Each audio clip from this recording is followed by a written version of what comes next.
A major exhibit at the Jackson Zoo could be temporarily taken offline as the city figures out how to address a major water leak there.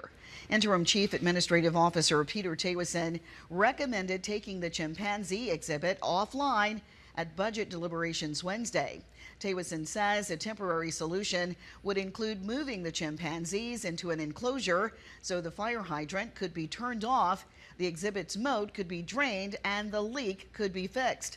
The suggestion comes weeks after Jackson Water announced the city was roughly $6.4 million behind on its water bills, largely due to leaks at the zoo.